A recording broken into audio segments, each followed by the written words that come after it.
చేస్తే ఇంకా చిన్నపిల్లాడు అని, ఎక్కువగా మాట్లాడితే అప్పుడే పెద్దోడు అయిపోయావా అని మన పేరెంట్స్ కూడా కన్ఫ్యూజ్ అయ్యే ఫేసే ఈ ఇంటర్మీడియట్.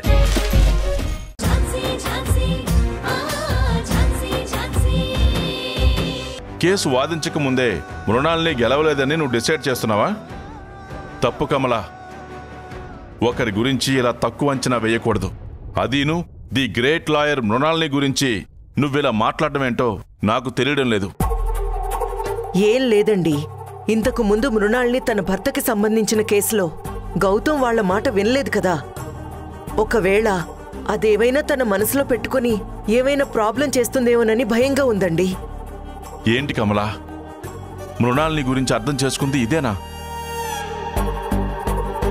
గౌతమ్ని రక్షించుకోవాలనే తాపత్రయం కన్నవాళ్లగా మనకెంతుందో అంతకు 10 రెట్లు ఎక్కువ మా నాన్నకి మృణాల్నికి ఉంటుంది. ఈ కేసు ఝాన్సీకి అప్పచెప్పమంటానికి ఇదే రీజన్ అయితే అలాంటిదేది నువ్వు మనసులో పెట్టుకోవద్దు కమలా. ఖచ్చితంగా మృణాల్ని ఈ కేసు గెలిచి తీరుతుంది. అంత నమ్మకంగా మీరెలా చెప్తున్నారండి? ఎందుకంటే గౌతమ్ గురించి కాకపోయినా మా నాన్న కోసమైనా గెలవాలి. మృణాల్ని నీ లాయర్ ప్రాక్టీస్ చేయొద్దని ఆంక్షలు పెట్టిన మా నాన్నే ఫస్ట్ టైం తనని పిలిచి ఈ కేసు అప్పగించారు. ఇన్నాళ్ల నుంచి ఇలాంటి అవకాశం కోసం ఎదురు చూసిన మృణాల్ని తనని తాను ప్రూవ్ చేసుకోవడానికి ఇదొక మంచి ఆపర్చునిటీ. ఈ పరీక్షలో తను నెగ్గడానికి సాయం చేయాల్సింది పోయి ఈ కేసు ఝాన్సీకి ఇద్దామని అడుగుతావా? అది కాదండి, నేను చెప్పేది. కమలా, ఓ తల్లిగా నువ్వు మన బిడ్డ కేసు నుంచి బయటపడాలని కోరుకోవడం తప్పు కాదు. కానీ మన స్వార్థపూరిత నిర్ణయాలతో ఎదుటి వాళ్ల మనసు గాయపరచడం చాలా పెద్ద తప్పు. ఆ తప్పు ఈ కుటుంబాన్ని ముక్కలు చేసినా చేసేస్తుంది.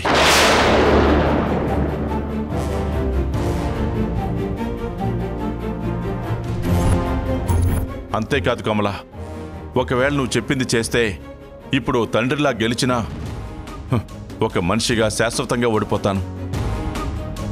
బంధాలకు బంధుత్వాలకు దూరం అయిపోతాను. అది నాకు ఇష్టం లేదు. అందుకే రాకేష్ మీద ఎంత ప్రేమ ఉన్నా వాడిని దూరం చేసుకున్నాను. అయినా నా చెల్లెలు మృణాల్నిపై నాకు పూర్తి నమ్మకం ఉంది. ఖచ్చితంగా తన మేనలుడు గౌతమ్కి మంచే చేస్తుంది. నువ్వు ఈ విషయం గురించి ఎక్కువగా ఆలోచించి మనసు పాడు చేసుకోకు.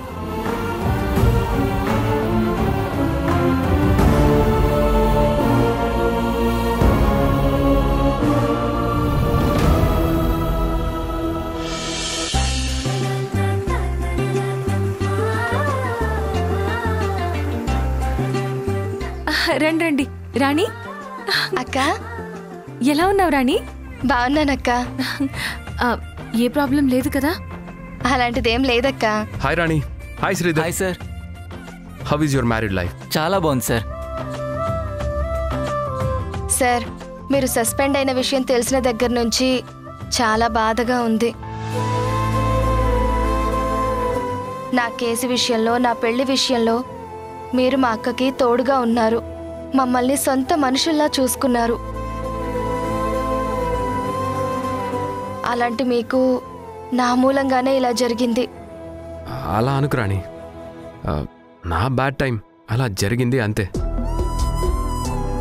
ఇందులో నా మిస్టేక్ కూడా ఉంది. నేనే ఇంకొంచెం కేర్ఫుల్గా ఉండాల్సింది. అయినా నేను దీనివల్ల డ్యూటీ విషయంలో 24/7 అలర్ట్గా ఉండాలనే లెసన్ నేర్చుకున్నాను. మేము బాధపడకూడదని మీరు అలా అంటున్నారు, కానీ సస్పెండ్ అయినందుకు మీరెంత బాధపడుతున్నారో నాకు తెలుసు సార్.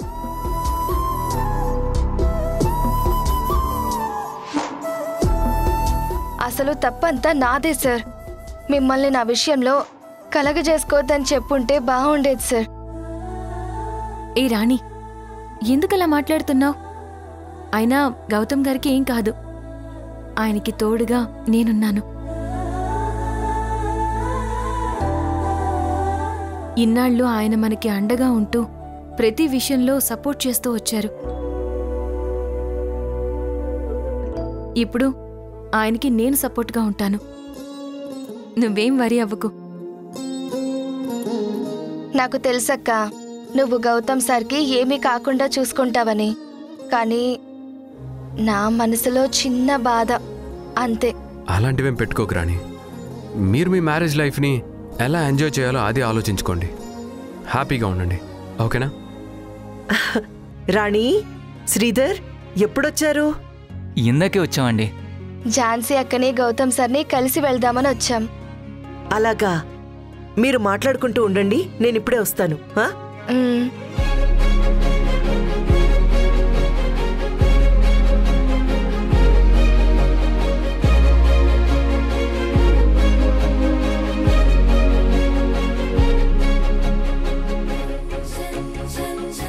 రాణి, ఒకసారి ఇలారా.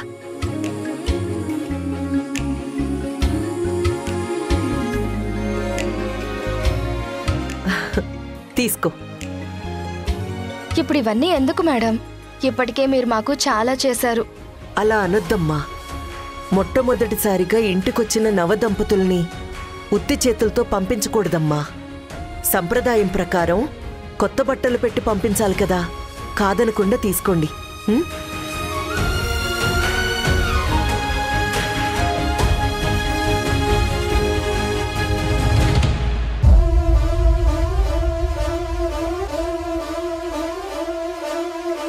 కమలా,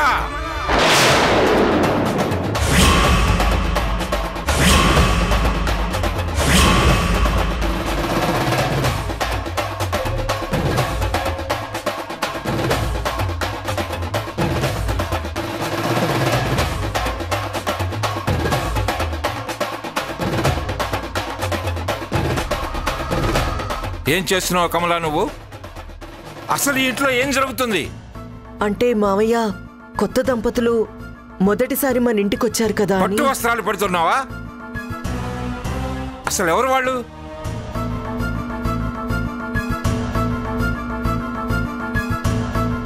నీ పుట్టింటి తరఫు వాళ్ళ? పోనీ నా తరఫు వాళ్ళ? కాదు కదా.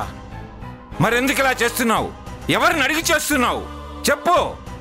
మంచి పని చేయడానికి కూడా పర్మిషన్ అడగాల మావయ్య? అవసరం లేదు. కానీ నువ్వు చేస్తుంది ఈ ఇంటి పరువు ప్రతిష్టలకు సంబంధించిన విషయం.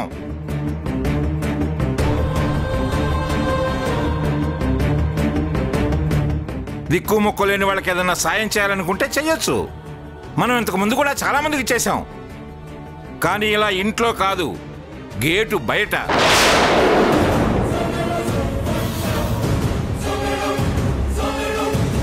వీళ్ళని కూడా గేటు బయట నుంచోబెట్టి కాస్త డబ్బు ముట్ట చెప్పి అట్నుంచటే పంపించి వేయాలి.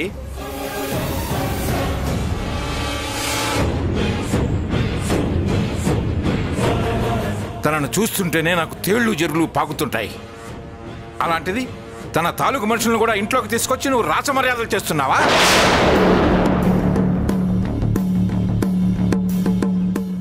సారీ సార్, పొరపాటు అయిపోయింది. మా స్థాయి మర్చిపోయి మీ గుమ్మంలో అడుగు పెట్టినందుకు మమ్మల్ని క్షమించండి సార్.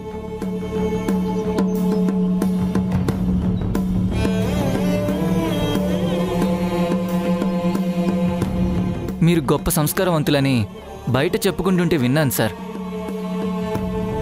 కానీ మీరు ఎంత గొప్ప సంస్కారవంతులో ఇప్పుడు నా కళ్ళారా చూశాను సార్. చాలా సంతోషం సార్.